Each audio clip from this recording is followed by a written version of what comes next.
రాయల పన్ను అంటే ఇప్పుడు మనం ఇండ్ల పన్నును వసూలు చేసేటట్టుగా ఆ రోజు రాయల పన్ను అనేవారు. ఆ ఇండ్ల పన్ను వసూలు చేసే పని తనకున్నది. కానీ ఎవరిని మాత్రం పన్నులు అడిగేవాడు కాదు, తానే ఇండ్ల పన్నునంతా కట్టేవాడు. ఊరు బదులు జరుపుచుండును, ధర్మశాస్త్రం పొదు చేయను. అప్పుడు ఊరు వారు చూశారు, ఆ వెంకటప్ప చాలా మంచివాడని పోల్చుకుంటగా ఆ వీరయ్య చెవులో పడాలి. వెంకటప్ప చాలా మంచివాడు, ప్రజలకు ఇలాంటి తండ్రి చాలా అవసరం అని చెప్పుచూ ఉండగా అప్పుడు చిన్న కూతురు మంగమ్మనైనా ఒక సోమవార్తమున ఆ వీరయ్య రంగమ్మ చిన్న కూతురు మంగమాంబని వివాహం చేశాడు. వెంకటప్పకు రంగరంగ వైభోగముగా వివాహం చేసి తగిన బహుమతులతో వారి ఇంటికి పంపించాడు. వారి గృహమున వెంకటప్ప మంగమాంబ ఎలా ఉన్నారంటే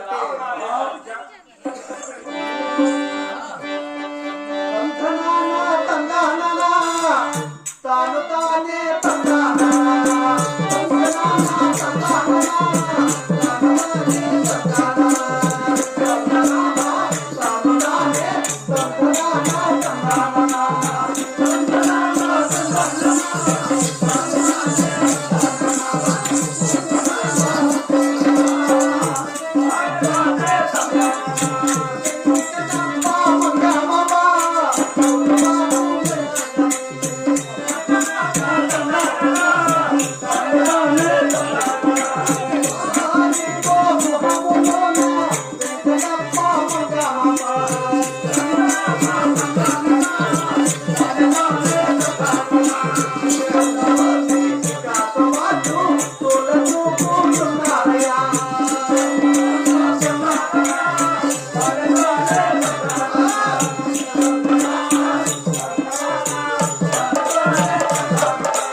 అన్యోన్యముగా భార్య భర్తలు అన్యోన్యంగా ఇలవేల్పు దేవుడు క్రమలేసిన ధ్యానిస్తూ సంసారం సాగిస్తుండగా అన్నా ఇక్కడ ఉండేదంతా కళాకారులే, మన ఉండే వాళ్ళు కూడా చాలా మంది కళాకారులు ఉన్నారు.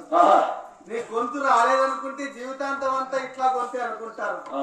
అమ్మ రాత్రి కథకి వినాడు 3 రోజుల కంటే రేపు మళ్ళా ఉంది నాకు సరస్వతి మాత వాటర్ తాగి ఇట్లా తాగినాడు, లేకపోతే ఏమన్నా తాగాడు. ఈ నీళ్లు పని ఆ నీళ్లు పన్నాయి, గొంతు పూర్తిపోయింది. కానీ భగవంతుడు ఆ మహాతల్లి పలకరిస్తే పలికినప్పుడు ఉంటుంది. అంతవరకు మీ అందరికి నా హృదయపూర్వక ధన్యవాదాలు. నాలో ఎలాంటి ఒప్పు తప్పులున్నా మన్నించి మీ బిడ్డల వల్ల కాపాడుతారని మరీ మరీ కోరుకుంటూ ఈ కథ యథాపూర్వకంగా సాగిస్తామని మరీ కోరుతున్నాం. ఎందుకంటే రాక రాక పెంచకపోతే చూపించినారు ఇక్కడ మామూలు. మా మామ చెప్తాండే ఒక ఈ నెల ఫస్ట్ లోనే చెప్పినాడే 31వ తేదీ ఇట్లా పలాంతానికి కథ ఉంది, ఖచ్చితంగా పోవాల్సిందే రానా అని చెప్పినాడు.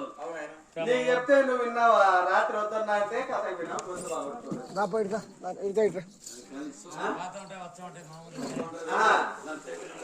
ఇక ఆ విధంగా ఆ వెంకటప్ప మంగమాంబ వారి గృహమున అన్యోన్యముగా సంసారం సాగిస్తూ ఉండగా ఇలవేల్పు దేవుడు శ్రీ వెంకటేశ్వర స్వామిని ధ్యానిస్తూ సంసారం సాగిస్తుండగా రోజులుగా మంగమాంబ గర్భము దాల్చిన మోసాలని ప్రసరించాలి.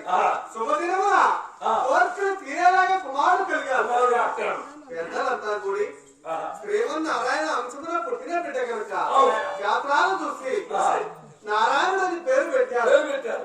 ఆ వెంకటప్పకు తగిన భార్య మంగమాంబ, మంగమాంబకు తగిన భర్త వెంకటప్ప వారి బ్రహ్మణ అన్యోన్యముగా ఉండగా ఇలా జరిగిన కొన్ని రోజులకు అత్తమామలైనటువంటి వెంకటప్ప అత్తమామలైనటువంటి వీరయ్య వేరే భార్య రంగమ్మ ఇద్దరు ఒకరు మరణించారు.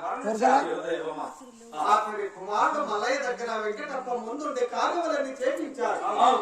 ఇంకా భార్య భర్తలు ఆనందంగా సంసారం సాగిస్తూ ఆ ఇరువేపు దేవుని